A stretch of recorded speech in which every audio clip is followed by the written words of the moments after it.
எல்லோருக்கும் வணக்கம். ஆஹா, பிரமாதம் பிரமாதம் நண்பர்களே, பிரமாதம். நிஃப்டி 25,500 நோக்கி நெருங்கி போய் கொண்டிருக்கிறது. ரொம்ப மகிழ்ச்சியாக இருக்குது. இருந்தாலும் மனசுக்குள்ள கொஞ்சம் பரபரப்பாக தான் பல ட்ரேடர்களுக்கு இருக்கும். ஏன்னா இந்த 25,500 நெருங்கும் பொழுது அந்த பாயிண்ட்டுக்கு மார்க்கெட்டில் என்ன நடக்கும் அப்படின்னு பார்க்கறதுக்கு ஆவலாக இருக்குது. அதை பற்றி அதிகமாக பேசுறதுக்கு முன்னாடி ஒரு மிக முக்கியமான ஒரு தகவலை பற்றி பேசணும். உங்களுக்கு தெரியாதில்ல, கம்பெனிகள் உங்கள் எல்லாத்துக்கும் இமெயில் அனுப்புவாங்க. ஆனுவல் ஜென்ரல் மீட்டிங்கில் பங்கெடுத்துக்கிறேன்னா எடுத்துக்கங்க, இன்னும் சில விர்ச்சுவல் மீட்டிங்ஸில் பங்கெடுக்கிறதுன்னு எடுத்துக்கங்க அப்படின்னு உங்களுக்கெல்லாம் லிங்க்குகள் அனுப்புவாங்க. அப்போ ஒருத்தர் வந்து கேட்ட கேள்விக்கு மொத்த மேனேஜ்மெண்ட்டுமே ஆடிப்போச்சு. எதுக்குடா இப்போ அண்ணனை கண்டபடி பேசுனேன் அப்படிங்கிற மாதிரி இந்த மீட்டிங்கில், அதாவது ஜிகேபி ஆப்தல்மிக்ஸ் அப்படின்னு ஒரு கம்பெனி, அந்த பங்கு 70 ரூபாய்க்கு ட்ரேட் ஆகி கொண்டிருக்கிறது. இந்த பங்கு கடந்த ஒரு வருஷத்தில் எந்த விதமான ரிட்டர்ன்ஸும் கொடுக்கல. கடந்த 10 வருடமாக நீங்கள் எடுத்து பார்த்தீங்கன்னாலும் அப்பவும் வந்து இந்த பங்கு இதுக்கு முன்னாடி என்ன விலையில் சுற்றிக்கிட்டு இருந்ததோ அதே இடத்துல தான் இப்போ சுற்றிக்கிட்டு இருக்கு. ஸோ இதனால் கடுப்பான ஒரு இன்வெஸ்டர் இந்த மீட்டிங்கில் பங்கெடுத்துக்கிட்டு கண்டபடி பேசுகிறாரு அந்த மேனேஜிங் டைரக்டரை பார்த்து. ஏங்க, அடுத்தவங்களுடைய பணத்தை கெடுத்து விடுறவன் அவங்கெல்லாம் அடுத்த ஜென்மத்தில் நாயாக தாங்க பிறப்பான் அப்படின்னு பேசுகிறாப்புல. நீங்கள்லாம் வந்து இறந்து ஊர்வலமாக போகிறப்ப ஷேர் மார்க்கெட்டில் இருக்கக்கூடிய உங்கள் கம்பெனி ஷேர் ஹோல்டர்ஸ் ஒரு 10 பேர் கூட பின்னாடி வரமாட்டாங்க. உங்களுடைய பீர் கம்பெனிஸ் கூட காம்படிட்டர்ஸாக இருக்கக்கூடிய மற்றவங்கெல்லாம் கூட நல்லா சம்பாரிச்சு தர்றாங்க. 10 வருஷமாக நான் உங்கள் ஷேர் மார்க்கெட்டில் ஒரு ஷேர் ஹோல்டராக இருக்கேன், ஆனால் எனக்கு எந்த பிரயோஜனம் இல்லை அப்படின்னு அப்படியே கொதிச்சு பேசுகிறாப்புல. சொல்கிறாப்புல உங்கள் பையன் டைரக்டராக இருந்துக்கிட்டு அவர் ஏதோ பணத்தை எடுக்கிறாரு அப்படின்ற மாதிரிலாம் சொல்லிக்கிட்டு இருக்காப்புல. நீங்கள் இன்னொரு 10 நாள் உங்களுக்கு கெடு, 10 நாள், இந்த 10 நாளில் நீங்கள் உங்கள் பதவியை வந்து ராஜினாமா பண்ணுங்கள். 40 வருஷமாக சர்வீஸில் இருக்கேன்றீங்க, ஆனால் உங்கள் கம்பெனியில் என்ன வருமானம் வருது, ஷேர் ஹோல்டர்ஸ்க்கு என்ன பெனிஃபிட் பாருங்கள், கடைசி சில குவார்ட்டர்களாக நஷ்டமாக தான் போய்கிட்டு இருக்கு அப்படின்னு கண்ணா பின்னான்னு பேசிக்கிட்டே இருக்கார். எல்லாரும் சரி கொஞ்சம் பொறுமையாக இருங்க அப்படின்னு சொல்கிறாங்க. ஆனால் அவர் பேச நினைக்கிறதெல்லாம் பேசி முடிச்சிட்டாப்புல இந்த பப்ளிக் மீட்டிங்கில். அதுக்கப்புறம் அந்த ஓனர் வந்து ஒரு கட்டத்தில் பொறுமையிலேருந்து அந்த இவர் கேட்குறாரு, ஒரு பொண்ணு பக்கத்தில் இருக்கிற மேனேஜ்மெண்ட் டீம்கிட்ட, சரி அவர் எவ்வளோதான்ப்பா ஷேர் வச்சுருக்காரு? அந்த பொண்ணு சொல்கிறாங்க, அவர்கிட்ட ஒரு ஷேர் தாங்க இருக்குது அப்படின்றார். பட் ஒரு ஷேர்னாலுக்கும் அவருக்கும் ஒரு ஃபீலிங் இருக்குல்ல, ஒரு ஷேரை சரிங்க அப்படி பார்த்தா அப்போ ஒரு ஷேர் இருக்கிறவங்க கேள்வி கேட்கக்கூடாதா? இந்த அப்போ 1 லட்சம் ஷேர் வச்சுருக்கிறவங்களாம் கேள்வி கேட்கலாம் தானே? 10 வருஷமாக அது எதுவுமே இல்லை. ஸோ ஸ்டாக் மார்க்கெட்டில் இது ஒரு மிகப்பெரிய ஒரு நியூஸாக போயிட்டுருக்கு. மைனாரிட்டி இன்வெஸ்டர்னு சொல்லுவாங்க, அதாவது ரொம்பவுமே குறைந்த பங்குகளை வச்சுக்கக்கூடிய பங்கு முதலீட்டாளர்கள் கூட இந்த மாதிரி கேள்வி கேட்கலாம், அவங்களுக்கும் கேட்கறக்கு உரிமை இருக்குது. ஒரு மேனேஜ்மெண்ட் பெரிய அளவில் சம்பாரிச்சே கொடுக்கல 10 வருஷமானா அப்புறம் எல்லாத்துக்கும் கோவம் வரத்தானே செய்யும். ஸோ மொத்த மேனேஜ்மெண்ட்டுமே ஆடி போச்சு. ஒரே ஒரு ஷேரை வச்சுக்கிட்டு இப்படி கேட்டுட்டாங்களேன்னு இப்போதைக்கு ஸ்டாக் மார்க்கெட்டில் மிகவும் பாப்புலரான இந்த ஒரு தகவல் என்பது போய்கிட்டு இருக்கு. நம்ம பேசுவது உண்டு, நம்ம கமெண்ட் செக்ஷன்லேயே நிறைய பேர் அந்த பங்கு இருக்குது, இந்த பங்கு இருக்குது, அவன்லாம் மனுஷனா அப்படின்னு அழகிய தமிழில் பேசிக்கிட்டு இருக்கிறவங்க இருக்க தான் செய்கிறாங்க. ஆனால் இப்படி பப்ளிக் மீட்டிங்கில் பங்கெடுத்துக்கிட்டு நீங்களுமே ஷேர்ஸ் நிறைய வச்சுருக்கீங்க. ஒரு நண்பர்லாம் ஐஓபி பற்றி, அந்த பேங்க் பற்றி, இந்த பேங்க் பற்றி, எனக்கு பல வருடமாக எனக்கு பணமே அது சம்பாரித்து கொடுக்கல. இங்கே பார்த்தீங்களா, இதெல்லாம் ஒரு காலத்தில் 80 ரூபாய் இருந்தது, அதுக்கப்புறம் இறங்கி இப்போ 40 ரூபாயில் ட்ரேட் ஆகி கொண்டிருக்கக்கூடிய இந்த ஐஓபி சமீபத்தில் கூட 2025 தன்னுடைய வீழ்ச்சியை நிறுத்திட்டு ஒரு இடம் 32லிருந்து ஒரு 40 இடம் போனவன் தான். அப்புறம் மறுபடியும் அப்படியே தூங்கி கொண்டு இருக்கக்கூடிய இந்த மாதிரி எத்தனையோ பங்குகள் வந்து பல பேர்த்துக்கு வந்து மென்டல் ப்ரெஷர் அப்படின்றது உருவாகுது. அதுக்குன்னு எல்லாருமேவா அந்த அவங்க அனுப்பக்கூடிய அந்த ஏஜிஎம் லிங்க், அந்த ஓட்டிங் லிங்க்னு எத்தனையோ பார்ட்டிசிபேஷன் லிங்க்குக்கு எல்லாருக்குமே தான் இமெயில் அனுப்புகிறாங்க. ஆனால் யாருமே இந்த அளவுக்கு இறங்கி எந்த வேலையும் செஞ்சதில்லை. ஸோ மொத்த ஷேர் மார்க்கெட் உலகத்தில் இருக்கக்கூடிய அத்தனை மேனேஜ்மெண்ட்டு ஆடி போச்சு. நீ யாராக இருந்தாலும் கேள்வி கேட்க ஆரம்பிச்சிருவாங்க அப்படின்ற மாதிரி பாவம் ரொம்பவுமே ஆடி போயிட்டாங்க. ஸோ அடுத்தடுத்த நாட்களில் இந்த கம்பெனி என்ன ஆக போகுது, மறுபடியும் இவர் அடுத்த மீட்டிங், அடுத்த ஆனுவல் ஜெனரல் மீட்டிங்கோ அல்லது வேறு ஏதாவது ஒரு விர்ச்சுவல் மீட்டிங்க்கு வந்து இன்வெஸ்டர்ஸ்க்கு லிங்க் அனுப்பும் பொழுது அப்பவும் பங்கு எடுத்துக்கிட்டு என்னத்தையாவது பேச போகிறாரா அப்படின்றது பொறுத்திருந்து தான் பார்க்கணும். நண்பர்களே, இன்னொரு மிக முக்கியமான கடந்த 3 நாட்களாகவே ஃபோக்கஸில் இருக்கக்கூடிய 3 நாட்களை சார்ந்த ஒரு முக்கியமான தகவல். அதாவது இந்த யூஎஸ் ஃபெட் ரேட் கட் பண்ணுவாங்களா, கட் பண்ணுற 0.5% கட் பண்ணி ஆனந்த வெள்ளத்தில் மூழ்கடிப்பாங்களா, அப்படி இப்படின்னு ஏகப்பட்ட முக்கியமான நியூஸ் ஒரு 3 நாட்களாக போயிட்டு இருந்தது. இப்போ அந்த யூஎஸ் ஃபெட்டினுடைய டெசிஷன் என்னென்னா 25 பேசிஸ் பாயிண்ட் இன்ட்ரெஸ்ட் ரேட்டில் கம்மி பண்ணுறாங்க அப்படின்ற ஒரு தகவல் வந்திருக்கு. இதனால் வந்து சில நாட்களுக்கு முன்னாடி பல பேர் வந்து 22,000 கேங் அப்படின்னு ஒரு கேங் இருந்தது, 26,000 கேங் அப்படின்னு ஒன்று இருந்தது. அப்போ மார்க்கெட் வந்து ஆல்மோஸ்ட் 24,000 பக்கத்தில் சென்டர் பாயிண்டில் இருந்துக்கிட்டு இருந்தது. அதுக்கப்புறம் பார்க்கும்போது இப்போ ஆல்மோஸ்ட் 1000 பாயிண்ட்டுகள் ஏறி அந்த 26,000 கேங்கு ஜெயிச்சிருமோ அப்படின்ற மாதிரி இப்போதைக்கு மார்க்கெட் ஏறி வந்திருக்கு. பட் இருந்தாலும் ஒன்றும் நடக்கலை. இப்போ வரைக்கும் 25,396 தான் இருக்குது. ஒவ்வொரு 10 பாயிண்ட்டுமே ஒரு மிகப்பெரிய ஒரு பிரம்மாண்டமாக தெரியுது. ஒரு மவுண்ட் எவரெஸ்ட் ஏறுற மாதிரி இருக்குது. ஒரு 100 பாயிண்ட் ஏறுவதோ 50 பாயிண்ட் ஏறுவதோ இவன் ஏறுற வேகத்தை பார்த்தோம்னா ஒவ்வொரு பாயிண்ட்டுமே ப்ரெஷர் கொடுக்குற மாதிரியே இருக்குது. ஸோ இந்த நிஃப்டி 50 இண்டெக்ஸ் இப்போ வந்திருக்கக்கூடிய யூஎஸ் ஃபெட் ரேட் கட்னால ஏதாவது ஒரு பாசிட்டிவ் மொமெண்டம் உருவாக்குமா? ஒரு உதாரணத்துக்கு இன்றைக்கி பாருங்கள், ஐடி பங்குகளை சேர்ந்த ரொம்பவுமே ஆச்சரியம், அட மும்மூர்த்திகளா அப்படின்ற மாதிரி இந்த இன்ஃபோசிஸ், ஹெச்சிஎல், விப்ரோ அப்படின்ற பங்குகள்லாம் நிறையா இன்றைக்கி பாசிட்டிவ் மொமெண்டம் அப்படின்றத காமிச்சிருக்காங்க. எல்லாமே இந்த யூஎஸ் ஃபெட் ரேட்டுடைய இன்ட்ரெஸ்ட் ரேட் கம்மியான ஒரு காரணத்தினாலே. பாவி, அதுக்குள்ளே நியூஸ் வாசித்து முடிக்கிறதுக்குள்ளே ஒரு கும்பாக்குட்டியை போட்டான். ஸோ எனிவே, இந்த யூஎஸ் ஃபெட்டினுடைய இம்பேக்ட்னால காலையில் நிறைய ஹெச்சிஎல், டெக், விப்ரோ போன்ற பங்குகள்லாம் காலையில் பாசிட்டிவ் மொமெண்டம்லேயே சுற்றிக்கிட்டு இருந்தது. இன்ஃபோசிஸ் அப்படின்றது கூட சமீபத்தில் ஒரு மிகப்பெரிய ஒரு பைபேக் அனௌன்ஸ்மெண்ட் பண்ணிய கம்பெனி, அதுவும் ஒரு 1.5% என்பது போல் ட்ரேட் ஆகிட்டு இருக்கு.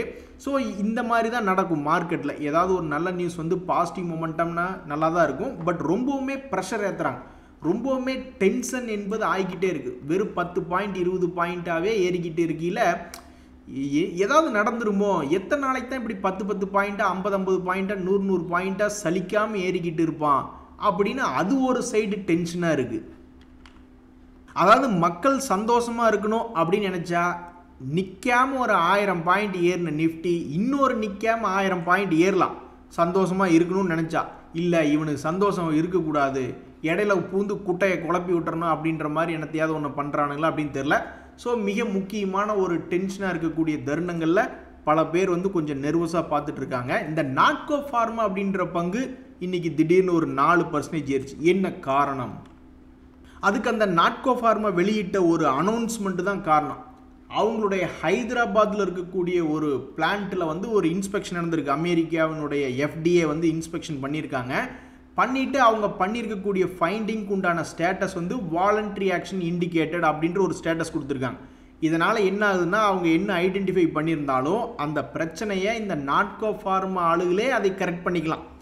பிஸ்னஸில் எந்த விதமான கண்டினியூட்டி ப்ராப்ளம் எதுவுமே இல்லை, பிஸ்னஸ் பாட்டு கண்டினியூவாக போய்கிட்டே இருக்கும், வேறு எந்த விதமான பிரச்சனையும் இல்லை. என்ன பார்த்துருக்காங்களோ அது இவங்களே கரெக்ட் பண்ணிக்கிற மாதிரியான ஒரு ஸ்டேட்டஸ் தான் இந்த வாலண்ட்ரி ஆக்ஷன் இண்டிகேட்டட். இந்த ஒரு தகவல் வந்த உடனே சரி நியூஸே எதுவும் இல்லை அப்படின்னு இந்த மார்க்கெட் நினச்சிதா, அல்லது இவனுக்கு அதாவது பேக்கரி கொஞ்சம் டெவலப் ஆனோடனே இந்த பன்னு வேணும், பப்ஸ் வேணும்னு வந்து உட்காந்துக்கிறாங்க அப்படின்ற மாதிரி நீங்கள் இந்த நாட்கவனுடைய கடந்த 9 மாத வரலாறு எடுத்து பார்த்தீங்கன்னா கரெக்டாக ஏர்னிங் சீசன் அப்படின்னு வர ஆரம்பிச்சுன்னு வச்சுங்களேன், என்னத்தையாவது ஒன்றை பண்ணிக்கிட்டு இருப்பான். அதனால் கீது ஏதாவது ஏறி விட்டதா? அதாவது வரலாறு எடுத்து பார்த்தீங்கன்னா என்ன ஆச்சு அப்படின்னா, இந்த 2025 தொடக்கத்தில் அவங்க அனௌன்ஸ் பண்ணியிருந்த ரிசல்ட்டில் இது ஒரு கும்பாக்குட்டி அப்படின்னு சொல்லிட்டு மார்க்கெட் வந்து அந்த ரிசல்ட்டை கொண்டாடல. கும்பாக்குட்டி ரிசல்ட்டுன்னு சொல்லிட்டு அவனை 1300 ரேஞ்சிலிருந்து 700 ரூபா 50% இறக்கி விட்டுருக்கான்னு வச்சுங்களேன். மொத்தமாக நீங்கள் பார்க்கும்போது அவனுடைய சமீபத்தினுடைய உச்சி 1600 ரூபாயிலிருந்து 700 ரூபா வரைக்கும் கொண்டு போய் விட்டுட்டாங்க. அதுக்கப்புறம் மறுபடியும் அப்படியே சோர்வாக அப்படியே ட்ரேட் ஆகிட்டு இருந்தது. அப்போ அடுத்த ரிசல்ட் சீசன் வர்றதுக்குள்ளே மறுபடியும் லோன்லேருந்து அந்த ரிசல்ட் சீசனில் ஏதாவது நல்லது நடக்குமோன்னு நினச்சிட்டு மேலே வந்தால் அந்த ரிசல்ட் சீசன் ஓரளவுக்கு பரவாயில்ல. அந்த ரிசல்ட் சீசன் முடிஞ்சு இப்போ சமீபத்தில் Q1 ரிசல்ட் வந்துச்சு இல்லைங்களா, அப்போ வந்து கும்பாக்குட்டி வேலை அப்படின்னு சொல்லிட்டு அதை கீழே இறக்கி விட்டுருந்தாங்க. இன்னும் சில மாதங்களில் வந்து இதனுடைய அடுத்த பேட்சினுடைய ரிசல்ட், அதாவது Q2 ரிசல்ட் அப்படின்றது வந்துடும். ஸோ இந்த Q2 ரிசல்ட்டில் என்ன நடக்க போகுது அப்படின்ற மாதிரி ஒரு எதிர்பார்ப்பில் பல பேர் காத்துக்கிட்டு இருக்காங்க. ஏதாவது ரிவர்சல் வந்து எங்களுக்கு ஒரு நல்லது நடக்காதா வாழ்க்கையில் அப்படின்னு சில பேர் பார்த்துக்கிட்டு இருக்காங்க. இப்படி இருக்கக்கூடிய தருணத்தில் தான் இந்த மாதிரி ஒரு எங்களுக்கு வாலண்டரி ஆக்ஷன் இண்டிகேட்டட் அப்படின்ற ஸ்டேட்டஸ் கிடச்சி அப்படின்ற தகவல் வந்தோடனே சரி ஓகே அப்படின்னு சொல்லி மார்க்கெட்டில் இன்றைக்கி இந்த நாட்கோவை ஒரு 3% ஏற்றி விட்டாங்க.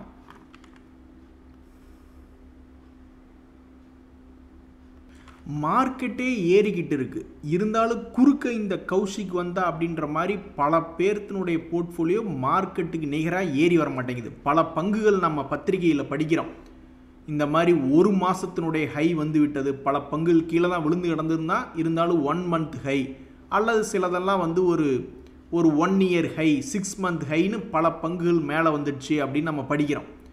ஆனாலும் இந்த ஒரு கட்டத்துலேயும் உங்களுடைய போர்ட்ஃபோலியோ எந்த விதமான லாபம் வரலைன்னா மேபி அது என்ன பங்குகள் அப்படின்றத செக் பண்ணி பார்க்கணும். ஒரு உதாரணத்துக்கு ஒரே சமயத்தில் தான் 2 பேர் ஓட ஆரம்பிக்கிறாங்க. தனியாக ஒரு ட்ரேடிங் அக்கௌண்ட்டில் ஓப்பன் பண்ணி ஏதாவது பங்குகளாக அவங்களுடைய மைண்டில் என்ன இருக்கோ அதில் ஆரம்பிக்கிறாங்க. சில பேர் வந்து மியூச்சுவல் ஃபண்டில் ஆரம்பிக்கிறாங்க. ஸோ 2 பேர் ஓட ஆரம்பிக்கல. மியூச்சுவல் ஃபண்டுகளுக்கு பின்னாடி ப்ரொஃபஷனல் மேனேஜ்மெண்ட் அப்படின்றது இருக்குது. ஸோ அப்படி ஓடிக்கொண்டு இருக்கும்பொழுது பல பேர் வந்து மியூச்சுவல் ஃபண்டில் வந்தவங்க மார்க்கெட்டுக்கு நிகராக ஆல்மோஸ்ட் ஓடி வந்துட்டாங்கன்னு வச்சுங்க. இப்போ மியூச்சுவல் ஃபண்டினுடைய என்ஐவி எடுத்து பார்க்குறாங்க, பரவாயில்லையே ஓரளவுக்கு ரெக்கவரி ஆயிடுச்சு அப்படின்னு நினச்சிக்கிட்டு இருப்பாங்க.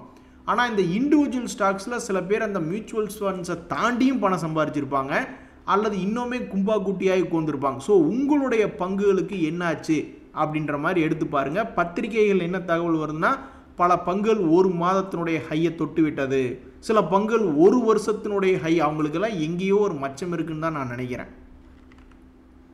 ஒரு 10 நாள் சேர்ந்தாப்புல உங்களால் கம்முன்னு இருக்க முடியாதாயா? நாங்களே இப்போ தான் நிஃப்டி வந்து 26,000 தொட்டு அந்த 26,000 போகும் அப்படின்னு நினைக்கிற கேங்கு ஜெயிச்சிருமா அப்படின்னு நாங்களே சந்தோஷமாக பார்த்துக்கிட்டு இருக்கோம். ஆனால் இந்த யாருமே அதுக்கு விட மாட்டாங்க போல். என்னத்தையாவது ஒன்று மனசுக்குள்ளே வந்து ஒரு நெருடலை கொண்டு வந்து விட்டுறாங்க. இந்த சைனா என்ன சொல்கிறாங்க, தகவல்கள் என்ன சொல்லுது, இந்த மாதிரி சைனா வந்து இன்வீடியா சிப்ஸ் வாங்கிறதுல தடை கொண்டு வர்றாங்க, அவங்களுடைய தலையீடு இருக்குது, சைனா கவர்மெண்ட்டினுடைய தலையீடு என்பது இருக்குது. அதாவது பேசிக் அடிப்படையான பொருளாதாரம் என்ன சொல்லுது, உலகத்தில் பல நாடுகள் இருக்குது, எங்காவது அதிகமாக தயாரிக்கிறாங்க அப்படின்னா அவன் என்ன பண்ணுவான், மற்ற நாடுகளுக்கு கொண்டு போய் விற்கலாமான்னு யோசிப்பான்.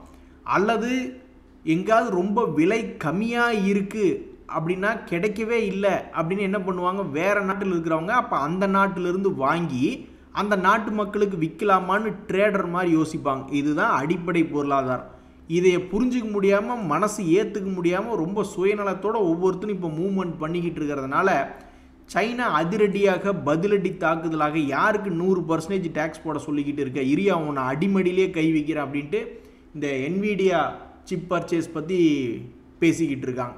ஸோ இதையை கேட்டுக்கிட்டு அந்த ட்ரம்ப் திருப்பி சைனா பற்றி பேசினா மட்டும் பரவாயில்ல, நம்மளே இழுத்து வச்சு பேசிட்டா என்ன பண்ணுறதுன்னு தான் இப்போ ஒரே டென்ஷனாக இருக்குது. ஸோ ட்ரம்ப் அவர்களுடைய வாய்க்குள்ளேருந்து என்ன தகவல் வரப்போகிறது? இவ்வளவு நாள் அதிகமாக தகவல்கள் வரல, இனி மறுபடியும் சும்மா இருந்தவன் காதை திருக்கி விட்டு பேசு, சும்மா ஏன் இருக்கு ஏதாவது பேசு அப்படின்ற மாதிரி இது ஒரு நடவடிக்கையா என்ன ஒன்றும் புரியல. சோனியா சோனியா சொக்க வைக்கும் சோனியா அப்படின்ற மாதிரி இந்த சொனாட்டா சாஃப்ட்வேர் ஏதாவது பாட்டு பாட வைக்குமா அப்படின்னு நிறைய பேர் பார்த்துக்கிட்டு இருந்தாங்க. ஒரு காலத்தில் இது என்ன பண்ணியிருந்தது, ஒரு லாங் கேண்டில் அப்படின்றது போட்ட பிறகு அதனுடைய லோ ப்ரைஸ் வந்து மறுபடியும் மேலே ஏறி இறங்கி ட்ராவல் பண்ணிக்கிட்டு இருந்தான். அப்புறம் ஒரு கட்டத்தில் அந்த லாங் கேண்டில் அப்படின்ற அந்த இன்ட்ரெஸ்டான ரீஜன் ஸ்டாக் மார்க்கெட்டில் எத்தனையோ நாள் இவன் ட்ரேட் ஆகிறான். ஆனால் அன்னைக்கு ஒரு நாள் ஏதோ அவன் வாழ்க்கையில் ஒரு இன்ட்ரெஸ்ட், உடனே எல்லோரும் சொனாட்டா பின்னாடி போனாங்க, போயிட்டு அப்படியே அந்த பங்கு கீழே விழுந்து மறுபடியும் ஒரு லாங் கேண்டில் என்பது சமீபத்தில் போட்டிருந்தது. அதுக்கப்புறம் ஒரு லோ ரேட்லேயே ட்ரேட் ஆகிட்டு இருந்தது. அதுக்கப்புறம் யார் இதை கண்டுக்கல, பல பேர் இந்த சொனாட்டாவை மறந்துட்டு இருந்தாங்க. இன்றைக்கி சொனாட்டா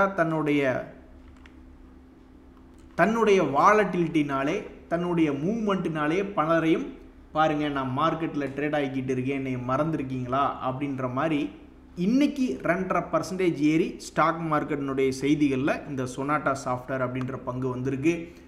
சமீபத்தில் இந்த பங்கு என்ன சாதிச்சிருக்கு அப்படின்னு பார்த்தீங்கன்னா ஒரு 320 ரூபா ரேஞ்சில் இருந்தது, இப்போ 400 ரூபா அப்படின்ற அந்த 200 days மூவிங் ஆவரேஜ் இவனை விடமாட்டான் போல. இதுக்கு முன்னாடி ஒரு தடவை இவனை தாண்ட முடியாமல் பாவம் கரெக்டாக ஷார்ப்பாக எப்போ தெரியுங்களா திருப்பி விட்டான். இதுக்கு முன்னாடி இந்த 200 days மூவிங் ஆவரேஜ் 2025 ஜனவரி மாதத்தில் ஏற விடாமல் கீழிருந்து அவன் மேலே முயற்சி செஞ்சது. ஆனால் அதை கீழே தள்ளி விட்டுருச்சு. அதுக்கப்புறம் மறுபடியும் பிப்ரவரி மாதத்துடைய கடைசியில் முயற்சி செஞ்சுது, அதுக்கப்புறமும் கீழே தள்ளி விட்டுருச்சு. அதுக்கப்புறம் அதனால் 2 days மூவிங் ஆவரேஜ் பக்கத்திலே போக முடியாமல் இருந்துக்கிட்டு இருந்தது. அப்புறம் எப்போவோ ஒரு தடவை ஜூலை மாதத்தில் அதுக்கு நெருக்கமாக வந்தது, அப்பவும் கீழே பிடிச்சி தள்ளி விட்டாங்க. இப்போ மறுபடியும் செப்டம்பர் மாதத்தினுடைய தொடக்கத்தை நடுவில் இப்போ 2 days மூவிங் ஆவரேஜ் பக்கத்தில் வந்திருக்கு. இந்த பங்கு இந்த வருஷத்தில் மட்டும் 30%, 40% கண்டபடி வால்டிலிட்டியாக இருந்திருக்கு. அது 2025 600 எங்கே, 300 எங்கே, அதுலேயே 50%. மறுபடி 300 எங்கே, 450 எங்கே, அதுலேயும் ஒரு பெரிய அளவில் பர்சன்டேஜா. மறுபடி ஒரு இறக்கம், மறுபடி ஒரு ஏற்றம். ஸோ இப்படி ரொம்பவுமே அநியாயத்துக்கு வால்டிலிட்டி பர்சன்டேஜ் லெவலில் பார்க்கும்போது 20-30% வால்டிலிட்டியாக இருக்கக்கூடிய சொனாட்டா அந்த ப்ரைஸ்னுடைய அடுத்த கட்ட நகர்வு என்ன அப்படின்னு தெரிஞ்சுக்கிறதுக்கு பல பேர் ஆர்வமாக இருக்காங்க. இந்த கிரெடிட் ஆக்சஸ் கிராமின் ஒரு பங்கு, அவனும் வந்து சமீபத்தில் பல முறை கும்பா குட்டியாக தான் இருக்கான். ஆனால் அதில் ஒரு நியூஸ் இருக்குது, எவ்வளவு அடித்தாலும் தாங்குறான் இவன் நல்லவன்டா அப்படின்ற மாதிரி. அது இறங்கக்கூடிய ஒவ்வொரு நிகழ்வுமே வந்து அந்த 200 days மூவிங் ஆவரேஜ் உடைக்காம அந்த மொமெண்டம் என்பதை மெயின்டைன் பண்ணி தான் ஆடிக்கிட்டு இருக்கு. இதனால் என்ன ஆகுதுன்னா, இப்போ கூட சமீபத்தில் ஒரு மாதத்தினுடைய ஹை அல்லது 3 மாதத்தினுடைய ஹை என்பதை கடந்த சில நாட்களில் வந்து திரும்பி பிடிச்சிருக்கு. இதனால் என்ன ஆகும்னா, இந்த பங்கை வச்சுருக்கிறவங்கெல்லாம் வந்து டெசிஷன் எடுக்கிறவங்க, அந்த டெசிஷன் எடுக்கக்கூடியவங்களாம் ஈஸியாக எடுப்பாங்க. இப்போ யோசிச்சு பாருங்கள், நீங்கள் வந்து ஸ்டாக் மார்க்கெட்டில் ஒரு இடத்துல வாங்கியிருக்கீங்க, கீழே விழுந்துருச்சு, இத்தனை நாள் சும்மா கொண்டுருந்தீங்க, திடீர்னு பார்த்தா நீங்கள் வாங்கின விலைக்கிட்டே வந்ததுன்னா அப்போ உங்களுக்கு டெசிஷன் எடுக்கிறது என்பது ஈஸி தானே. கால் மேலே கால் போட்டுக்கு வந்து கூட யோசிப்பீங்க, கீழே இருக்கையில் பயந்துக்கிட்டு இருந்திருப்பீங்க. ஓ மை காட், இன்னைக்கு ஒரு மிகப்பெரிய கும்பா குட்டி ஸ்டாக் மார்க்கெட்டில் ஏதாவது ஒன்று கொண்டு வந்து காட்டுங்க அப்படின்னா, நானாக இருந்தேன்னா இந்த கொஹான்ஸ் லைஃப் சேன் அப்படின்ற பங்கு எடுத்து காட்டுவேன். ஆல்மோஸ்ட் 6% என்பது இறங்கியிருக்கு. இந்த ஒரு வருடத்தில் அது பெருசாக இப்போ தான் ஏதோ கொஞ்சம் பில்டப் ஆகி 52 வீக் லோவிலிருந்து மேலே வந்தான். கொஞ்ச நாள் அப்படியே ஆடிக்கிட்டு இருந்தான். இன்றைக்கி இவனை பிடிச்சி 6% கீழே இறக்கி விட்ருக்காங்க. பாவம் என்ன அப்படின்னா, மீடியாக்களில் தகவல் வருது, இந்த மாதிரி அதில் ஏதோ ஒரு ஹெவி வால்யூம் நடந்திருக்கு, அந்த பிளாக் டீல்னால தான் பாவம் இன்றைக்கி இவனை பிடிச்சி 6% இறக்கி விட்டாங்க அப்படின்ற மாதிரி ஒரு தகவல். இவனுக்கு என்றைக்கு ஒரு நல்ல காலம் பிறக்கும் அப்படின்றது தெரில. இப்போ தான் ஏதோ கொஞ்சம் பிக்கப் ஆகி 52 வீக் லோவிலேருந்து ஏறி வந்தான். பாவம் இன்றைக்கி ஒரு பிளாக் டீல்னு போட்டு அவனை சோழியை முடிச்சு விட்டாங்க. அடுத்து பார்க்கக்கூடிய இந்த ஜைடஸ் வெல்னஸ் அப்படின்றது இன்றைக்கி எக்ஸ் டேட்டு. ஸோ அவங்க 10 அப்படின்ற ஃபேஸ் வேல்யூ 2ஆக பிரிக்கிறாங்க. ஸோ அப்போ மேஜர் ட்ராப் ஆல்மோஸ்ட் 80% கூட சில சாஃப்ட்வேரில் வந்து வேல்யூ ப்ரைஸ் நேற்று ப்ரைஸ்க்கு இன்றைக்கி ப்ரைஸ்க்கு இறங்கின மாதிரி இருக்கும். ஆனால் அதனுடைய ஸ்டாக் என்பது ஸ்பிளிட்டுக்கு அப்புறம் 1 ஷேராக இருந்தது 5 ஷேராக மாறிடும். இன்றைக்கி ஏறிய மிக முக்கிய பங்குகளில் பார்க்கும்போது இந்த பூனாவாலா அப்படின்ற ஷேருக்கு இன்றைக்கி 100 ஆயுசுங்க. இப்போ தாங்க மனசில் நம்ம நினச்சிக்கிட்டு இருந்தோம், ஸ்டாக் மார்க்கெட்டில் இறங்கினதை மீட் எடுக்கிறவன் தான் சிங்கக்குட்டி, அது ஷேர் ஹோல்டர்ஸுக்கு முடிவெடுக்கிறதுக்கு உதவி செய்யக்கூடிய ஒரு சிங்கக்குட்டின்னு இப்போ தான் நம்ம பேசிக்கிட்டு இருந்தோம். அதே மாதிரி ஒருத்தன் பாருங்கள், இந்த பூனாவாலா ஃபின்கார்ப் அப்படின்றது, அதாவது இன்றைக்கி மார்க்கெட்டில் ஏறிய பங்குகள் அப்படின்ற லிஸ்ட் எடுத்துகிட்டு இருக்கீங்கள, 250 ரூபா இந்த 2025 தொடக்கத்தில் இருந்தவன் இப்போ செப்டம்பர் மாதத்தில் எடுக்கும்போது தன்னுடைய இழந்த ஹையை 2024 1.5 வருஷம் முன்னாடி என்ன உச்சியில் இருந்தானோ அதை மீட் எடுத்திருக்கான். பார்த்தீங்களா, வேறு லெவல் தாங்க இன்றைக்கி இந்த மார்க்கெட்டில். இன்னும் பல செய்திகள் இருக்குது. இந்த சாஃப்ட்வேர் கம்பெனிகளில் சில நியூஜென், சென்சார் டெக் போன்ற டெக்னாலஜி கம்பெனிஸ் எல்லாம் இன்றைக்கி கொஞ்சம் பாசிட்டிவ் மொமெண்டம் எடுத்திருக்கு. இதனால் இன்றைக்கி செய்திகளில் இது போன்ற கம்பெனிகள் வந்திருக்கு. அதே மாதிரி இந்த பாலி மெடிக்யூர் அப்படின்ற பங்குகள்லாம் அடுத்தடுத்த குவார்ட்டர்லி ரிசல்ட்டில் என்ன செய்யும், என்ன சொல்லும். இதுக்கு முன்னாடியெல்லாம் இந்த பங்கு மேல் நோக்கி ஏறி வந்த பங்கு அப்புறம் 3200 ரூபாயிலிருந்து தொபுக்கடின்னு விழுந்துட்டான். இந்த 2025 என்ன பண்ணியிருக்கான்னா, ஒரு வாலட்டிலிட்டியாக ஒரு குறிப்பிட்ட லோ லெவல்லிருந்து ட்ரேட் ஆகிட்டே இருந்திருக்கான். ஸோ இப்போ அந்த குறிப்பிட்ட லோ லெவல்லிருந்து அடுத்த கட்ட நகர்வு என்ன, மேலையா கீழையா அப்படின்றது ஒன்றும் தெரியலையே அப்படின்னு பல பேர் பார்த்துட்டு இருக்காங்க. இன்னைக்கு தேதியில் இந்த போன்ற பங்கெல்லாம் இன்றைக்கி. ஸோ எல்லாமே அடுத்த ஏர்னிங் சீசனில் என்ன பண்ண போகிறான், இவனுடைய பர்ஃபார்மன்ஸ் என்ன, அதாவது அடுத்த Q2 ரிசல்ட் வரும்பொழுது பல பங்குகள் 10-20% ஏறுவான் அல்லது இறங்குவான். ஏறக்கூடிய பங்குகள் நம்மளுடைய போர்ட்ஃபோலியோவில் இருந்தால் ஜாலியாக இருக்கும். இதே ஏறக்கூடிய பங்குகள் நம்ம போர்ட்ஃபோலியோனா கொஞ்சம் ஸ்டொமக் ஃபயராக தான் இருக்கும். அதுக்கு எத்தனை லிட்டர் ஐஸ் வாட்டர் குடித்தாலும் அந்த வயிற்றெரிச்சல் போகாது அப்படின்றதான் நிதர்சனமான உண்மை. நண்பர்களே, இன்றைக்கி இந்த மார்க்கெட்டில் சில செய்திகள் என்னென்னா, இந்த சிடிஎஸ்எல் அப்படின்ற பங்கு தன்னுடைய 200 டேஸ் மூவிங் ஆவரேஜை விட்டு கொடுக்காமையே இன்றைக்கி மறுபடியும் ஒரு 50 டேஸ் மூவிங் ஆவரேஜ் பக்கத்தில் வந்து ட்ரேட் ஆகிட்டுருக்கு. இனி மார்க்கெட் பிக்கப் ஆகும்போது இவனை மனசில் நினச்சிக்குவாங்க போல், எல்லாருமே நினச்சிக்குவாங்க போல், மார்க்கெட் பிக்கப் ஆச்சுன்னா எல்லாம் விற்று தள்ளிட்டு ஓடி போயிடுவாங்களோ, அப்போ நிறைய டிபி ஃபீஸ் இது கிடைக்குமா அப்படி இது நினச்சிக்குவாங்களான்னு தெரில. மார்க்கெட் பிக்கப் ஆகும் பொழுது இந்த பங்கை ஏதோ ஒன்று பண்ணிக்கிட்டு இருக்காங்க. சமீபத்தில் கூட 1000 ரூபா இருந்தது, 1800 வரைக்கும் ஏற்றி விட்டாங்க மார்க்கெட் பிக்கப் ஆன சமயத்தில். மார்க்கெட் சரியில்லாத பொழுது கீழே இருந்தது. இப்போ மார்க்கெட் ஏறின கடந்த 10-15 நாட்களில் 50 டேஸ் மூவிங் ஆவரேஜ் என்பது வந்திருக்கு. எஸ்பிஐ பங்கில் என்ன தெரியுங்களா ஒரு முக்கியமான விஷயம், அதாவது 2025களுக்கு முன்னாடி 2024 என்ன விலை இருந்தானோ அந்த விலையை வந்து இன்றைக்கி மீட் எடுத்திருக்கான். ஸோ ஷேர் மார்க்கெட்டில் நல்ல பங்காக இருக்கும் பொழுது இன்னும் அந்த கேமுக்குள்ளே இருக்கும். 1 வருஷம் கழிச்சாவது ஏதாவது விடியல் வருமா அல்லது 2 வருஷம் கழிச்சாவது வருமா அப்படின்ற மாதிரி. அதாவது நான் என்ன சொல்ல வரேன்னா, எல்டிடிஎஸ் அப்படின்ற பங்கு, நெட்வெப் அப்படின்ற பங்கு, நெட்வெப் அப்படின்ற பங்கு வந்து அவனும் அதே மாதிரி தான் ஒரு மகிழ்ச்சி என்பது 1 வருடம் கழித்து கொடுத்துருக்கு. இதுக்கு முன்னாடி இதே மாதிரி 1 வருடம் இறங்கிய பிறகு மறுபடியும் தான் இழந்த விலையை மீட்டெடுத்திருக்கிறதுனால இது ஒரு வகையாக மகிழ்ச்சி இருக்குது. இந்த எல்டிடிஎஸ்லாம் என்ன பண்ணான்னு தெரில. அதாவது 2022லிருந்து அவனுடைய வேலை வந்து இழந்ததை மீட்டெடுக்கிறது மட்டும்தான். அப்புறம் மறுபடியும் கீழே விழுந்துட வேண்டியது. புதுசாகலாம் இது புது உச்சமெல்லாம் கடந்த 3 வருடத்தில் போகவே இல்லை.